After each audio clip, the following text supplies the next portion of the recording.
نام نعت خانان خوشیلان قاری صاحبان تشریف لائے اور اللہ کریم کے فضل و کرم سے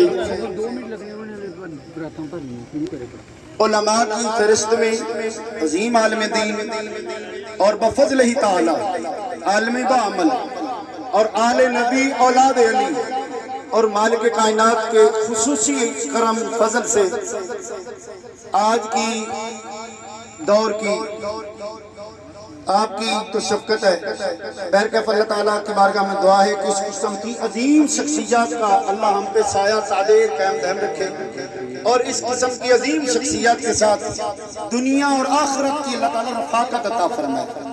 جو اللہ والوں کے ساتھ ہو جاتا ہے رب کائنات ہمیشہ کے لیے اس کا دنیا آخرت بہتر فرما دیتے ہیں۔ تو اللہ کریم شاہ صاحب کا تشریف لانا اس جگہ کے لیے خصوصی طور پہ خیر و برکت کا سبب بنائے، آمین بجاہ النبی الکریم۔ دوست اب آپ اپنی جگہ پہ تشریف رکھیں۔ ابھی آپ کے حکم کے مطابق اگر کچھ دعا جو کچھ کوئی فکر تجمہ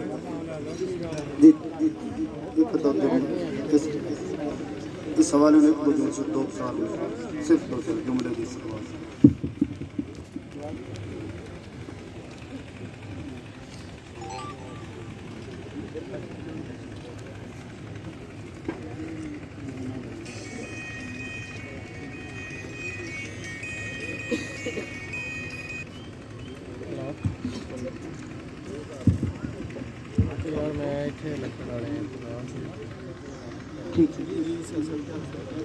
الحمدللہ وکفا والصلاة والسلام علی سید الانبیاء امام الجود والعطا وعلی آلہ وصحبہ وبارک وسلم دائما ابدا اما بعد اعوذ باللہ من الشیطان الرجیم بسم اللہ الرحمن الرحیم۔ لیکن انہوں نے مجھے بار بار فرمایا کہ تھوڑی سی بات تو کر لیں۔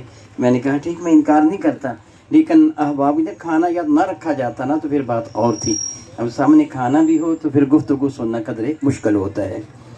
میں ہم جو کچھ انہوں نے فرمایا الحمدللہ تعالیٰ ثم الحمدللہ تعالیٰ رب کائنات کا احسان و کرم ہے کہ رب ذوالجلال نے ہمیں وہ دین عطا فرمایا جو دین فطرت ہے۔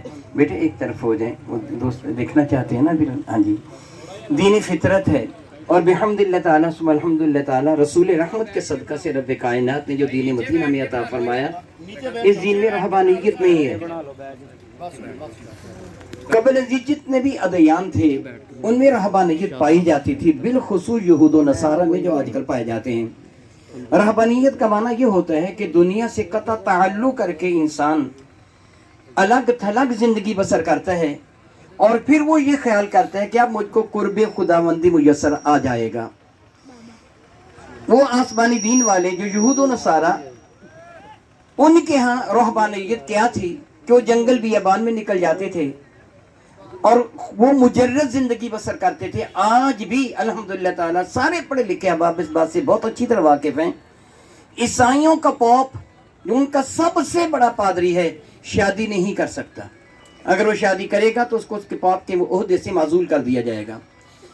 گرجاؤں کے اندر جتنی بھی وہ ننیں موجود ہوتی ہیں وہ کوئی بھی شادی نہیں کر سکتے۔ اگر وہ شادی کرے گا اس کو گرجے سے نکال دیا جائے گا۔ یعنی اس مذہب میں اپنے آپ کو مجرد رکھنا ہوگا اور دنیاوی لذات سے اپنے آپ کو شام تک وہ اللہ تعالیٰ کی عبادت کریں گے۔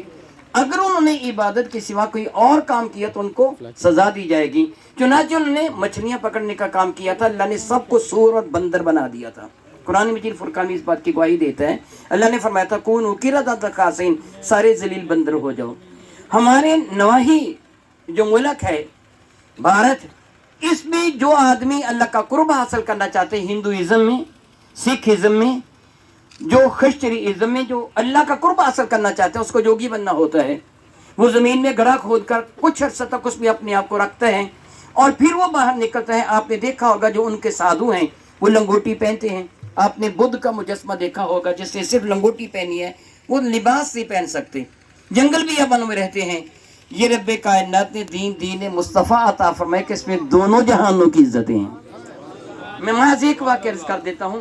میرے اور آپ کے کریم آقا تاجدار بوجم شفیع معظم رحمت عالم تشریف فرما تھے۔ صبح کا وقت ہے، بارگاہ بے کس پناہ میں صحابہ حاضر ہیں۔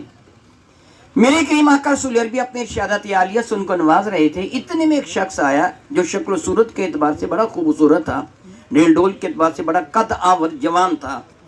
صحابہ کے نام نے اس کی طرف دیکھا, وہ تیزی کے ساتھ صحابہ کے قریب سے گزرا اور جا کر اس نے اپنی دکان کو کھول لیا. اب صحابہ میرے نبی کے دربار مقدس میں فجر کے بعد بیٹھے تھے اور عمل کیا کر رہے تھے؟ میرے کریم آقا اپنے ارشادات عالیہ سے نواز رہے تھے, صحابہ باتوں کو سن رہے تھے. اور یہ اتنا اعلیٰ عمل ہے, اتنا اعلیٰ عمل ہے کہ خود میرے نبی فرماتے کہ قرآن و حدیث کی تعلیم حاصل کرنے کے لیے جو آدمی جتنے قدم اٹھا کے جاتا ہے, ہر قدم کے بدلے اللہ تعالیٰ 1 سال کامل کی عبادت کا ثواب اس کے نام اعمال میں درج کر دیتا ہے. عمل تو بہت اعلیٰ تھا. اس کے پاؤں تلے اللہ کے فرشتے پر بچھاتے ہیں, عمل تو بہت اعلیٰ تھا. اور گفتگو کرنے والا کوئی عام شخص نہیں تھا, امام الانبیاء تھے.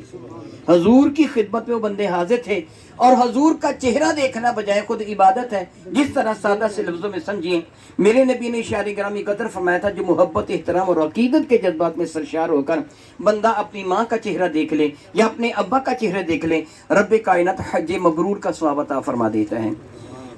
بات قابل غور ہے, اگر گناہگار ماں یا باپ کا چہرہ دیکھے تو اللہ تعالیٰ حج مبرور کا ثواب عطا فرماتا ہے. اگر اللہ کے محبوب کا چہرہ دیکھے گا تو وہ ہزاروں حجوں کے برابر ثواب میسر ہے. صحابہ کی عبادت کر رہے تھے. اور دوسرا میرے نبی کا ارشاد گرامی قدر ہے, جو بندہ نماز فجر پڑھ کے وہاں بیٹھ کر اللہ تعالیٰ کا ذکر و اذکار کرتا رہے اتنی دیر تک کہ سورج اچھی طرح نکل آئے, پھر 2 رکعت نماز نفل ادا کر لے تو اللہ تعالیٰ اس کو حج اور عمر کے برابر ثواب عطا فرما دیتا ہے. صحابہ اسی مقصد کے لیے بیٹھے تھے.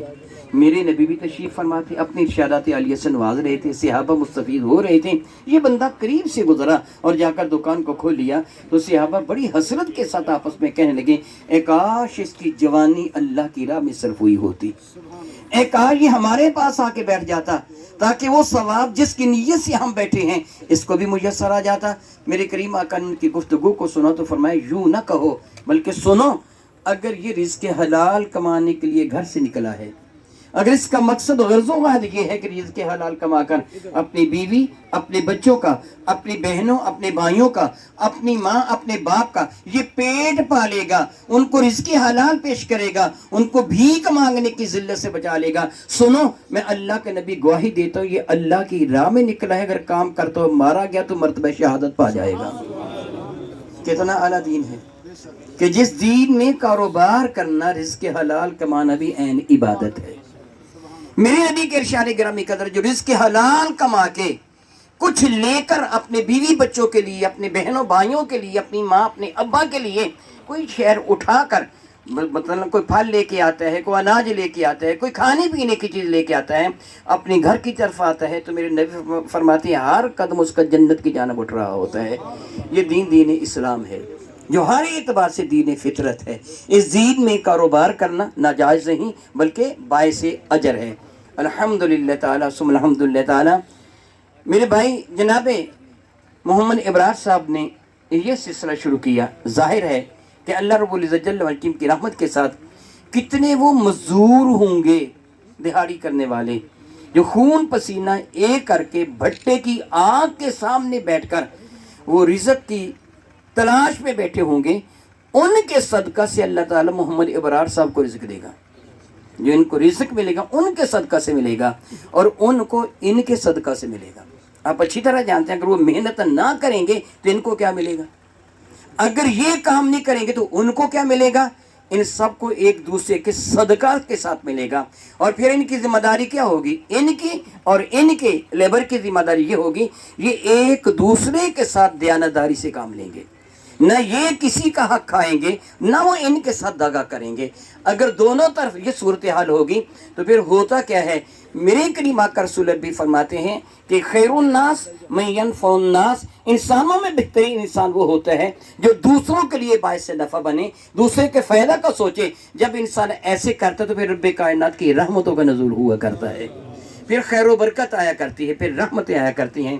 میں امید رکھتا ہوں کہ انشاءاللہ تعالی جل وعلا یہ کام ان کے لیے باعث خیر و برکت ہوگا, اور دعا کرتا ہوں کہ رب ذوالجلال میری کریم آقا رسول عربی کے صدقے سے ان کو ہمیشہ رزق حلال کمانے کی توفیق و ہمت عطا فرمانا. اے رب ذوالجلال حرام سے محفوظ فرمانا, حاسدوں کے حسد سے, دشمنوں کے شر سے, ابلیس سے لے ان کی خباثت سے محفوظ و مامون فرمانا.